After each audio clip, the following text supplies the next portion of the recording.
কেমন হয়েছে বলুন তো? ঘরে বানানো খাবার হয়তো দোকানের মতো রং রূপে অতটা পারফেক্ট হয় না, কিন্তু স্বাদের কোনো হেরফের হয় না এবং স্বাস্থ্যসম্মত। আমি জিলাপিতে কখনোই হাইড্রোস ব্যবহার করিনি, চিনিও না হাইড্রোস কী জিনিস। তবে দোকানের বাংলাদেশে অ্যাকচুয়ালি দোকানে যখন জিলাপি তৈরি করে তখন তারা হাইড্রোস ব্যবহার করে এবং এটা অনেক বেশি পরিমাণে, যেটা খুব বেশি ক্ষতিকর স্বাস্থ্যের জন্য। আমি প্রথমেই জিলাপি শিরাটা বানিয়ে নিচ্ছি, সেজন্য আমি 2.5 কাপ সুগার নিয়েছি এবং ঠিক তার হাফ কোয়ান্টিটির পানি অ্যাড করতে হবে। আমি যেহেতু 2.5 কাপ পরিমাণ সুগার নিয়েছি, সেজন্য আমি পানি নিয়েছি ঠিক তার অর্ধেক।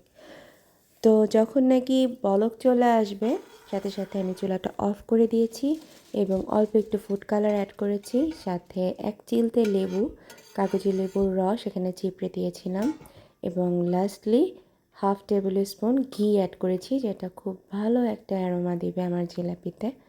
এখন আমি ময়দা নিয়েছি 2 কাপের মতো, অল পারপাস ফ্লাওয়ার যেটা, সেখানে আমি হাফ টিস্পুন নিলাম সল্ট আর 1 চিমটি বেকিং সোডা অ্যাড করলাম।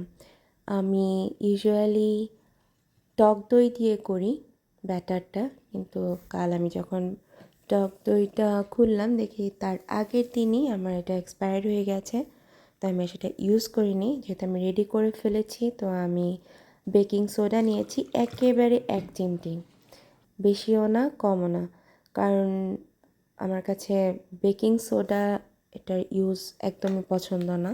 আমি যে কেক বানাই সেখানেও কিন্তু আমি কোনো বেকিং সোডা ইউজ করি না এবং বেকিং পাউডারও খুবই সামান্য ইউজ করি। যাই হোক, এই ব্যাটারটাকে একেবারে হাত দিয়ে ফেটতে ফেটতে পুরো ফ্লাফি করে ফেলতে হবে এবং কনসিস্টেন্সিটা এরকমই হবে, পাতলাও না আবার একেবারে ঘনও না। তো আমি এটাকে শিফট করে নিলাম একটা সস বোতলে, যেন আমার ইজি হয়। চুলাতে তেল গরম হতে দিলাম, তেলটা একেবারে হাই হিটে যখন পুরোপুরি গরম হয়ে যাবে তখন জিলাপিটা দিতে হবে, তার আগে দেওয়া যাবে না। আমি একেবারে যা তাভাবে শেপ দিচ্ছি। অনেকেই বলবেন যে জিলাপির প্যাচ তো ভালোই পারেন, না একদমই ভালো পারি না।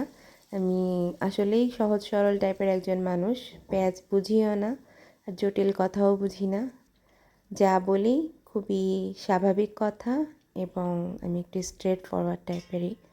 যাই হোক, তো আমার এগুলো এপিট ওপিট করে খুব আস্তে আস্তে একদম লো টু মিডিয়াম হিটে ভেজে নিয়েছি, কারণ হাই হিটেও ভাজা যাবে না, ভাজলে এটা অ্যাকচুয়ালি ভিতরটা কাঁচা থেকে যাবে এবং শক্ত হয়ে মচমচে হবে না।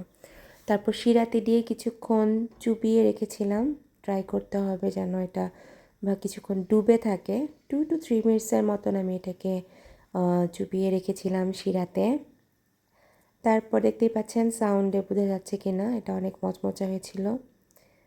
আর এই দেখেন কি হাবিজাবি শেপের জিলাপি, একেবারে লাস্ট ব্যাচ ছিল এটা। এই ব্যাচটার শেপগুলো খুব সুন্দর হয়েছিল জিলাপির, একেবারে লাস্টেরগুলো আর কি। এই হয়ে গেল জিলাপি বানানো। কেমন হয়েছে জানাবেন। খেতে কিন্তু খুবই মজা হয়েছিল, এটা জুসি ছিল এবং মচমচে ছিল। তবে হ্যাঁ, বেকিং সোডা যদি এখানে 2 কাপসে আপনি 1 স্পুন ইউজ করেন তাহলে অনেক লম্বা সময় মচমচে থাকবে। Thanks for watching, bye bye.